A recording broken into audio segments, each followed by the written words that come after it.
Welcome to the next in my series of Mastering Your Performance vlogs. And last time I was giving you a tool to take away of how you could be more powerful in looking at the letter A. So the tools we were looking at was called Passion, which is a 7-letter acronym. And A is the second letter, which stands for authenticity. So today what we're looking at is you're wanting more power in your life, more say, to be able to take whatever comes at you, but it gives you an understanding of how to perform under pressure. So looking at that A and authenticity, what that really means is, yes, it's all about being truly connected to who you are, understanding yourself better, being truly authentic, but even that is quite wishy-washy. And really at the end of the day, what authenticity is saying what you're going to do and sticking to that. And a lot of people procrastinate, and I know myself, I've procrastinated over, oh, it doesn't feel right. I mean, even doing this video now today, it didn't feel necessarily like it, but I had it in my diary to do my next vlog. And it's all about systemizing so that you're able to work through those feelings of being uncomfortable. And they always say, if it's feeling uncomfortable, then you're doing it right. So I've got 4 tips to give you to work through, even when you're saying, oh, well, this is truly who I am, but I just don't feel I can get there, or it's too much hard work, because that's just procrastination. So the best thing to do is firstly to understand what is it that gives you your passion, gives you a fire in your belly. Who truly are you? Some people might be doing the job of their dreams and might be living the life of their dreams, but a lot of people feel some dissonance, disconnection, and they have lots of dreams and goals that they never reach. The first thing is to identify what truly is it that you want to do or you would like to do. And what I was doing before is I was looking at who I was right now in the present and thinking about who I would like to be in the future, and it seemed too much of a gap. I can never be that. I could never be that good. I could never be that skilled. Who would want someone like me as a coach? I'm not as good as everybody else.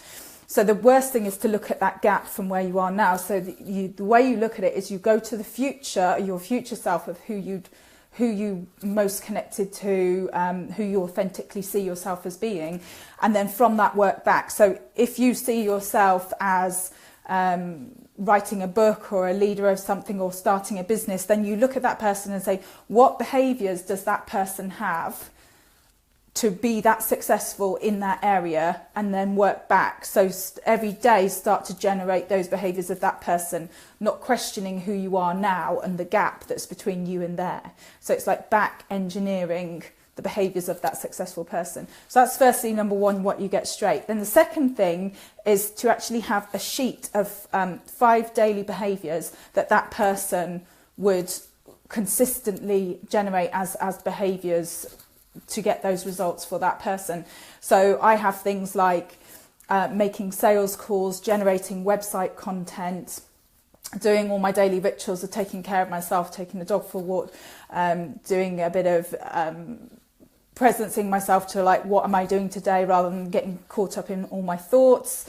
So taking care of my body, taking care of my mind, and then doing the daily sales and content generation, and also the CEO interviews that I do. So I make sure that every day I'm generating one of those 5 daily generating all of those 5 daily behaviours consistently. So that's the second thing. Third thing is it's always good to have an accountability partner or a mentor, somebody who, it's not you're not telling yourself, you're not the one keeping the check on your lists, that you've got someone outside of your lists that you can talk to, that you can say what you're doing that day. And I have a daily accountability partner, and mentors are also great to do if you feel stuck, you're hitting a wall, and they help you identify something you're not aware of.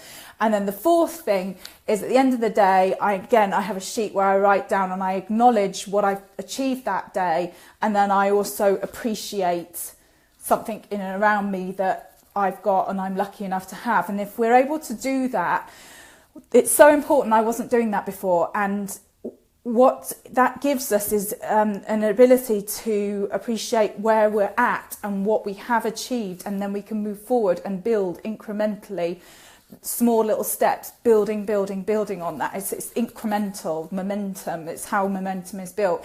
But if we're not able to acknowledge that in the first place, then we won't be building and moving forward and progressing and performing, because we're not acknowledging that we've even made a move forward. Because a lot of our self-talk, I know for me, is what have you achieved? You haven't moved forward, you haven't progressed. But actually, if you look at it, you're sticking to the systems. Your systems will override all the feelings and all the negative self-talk. So it's really good to be in connection with your feelings and understand who you are as a person and who you want to be. But even more important is the systems on top of that that drive and move you forward, that get that consistent behaviour that's needed, or else our feelings and emotions will take over and we go, oh, I don't feel like it today, and it just doesn't work. We won't perform in that situation. So those are my 4 tips today on authenticity, and I hope you found that useful.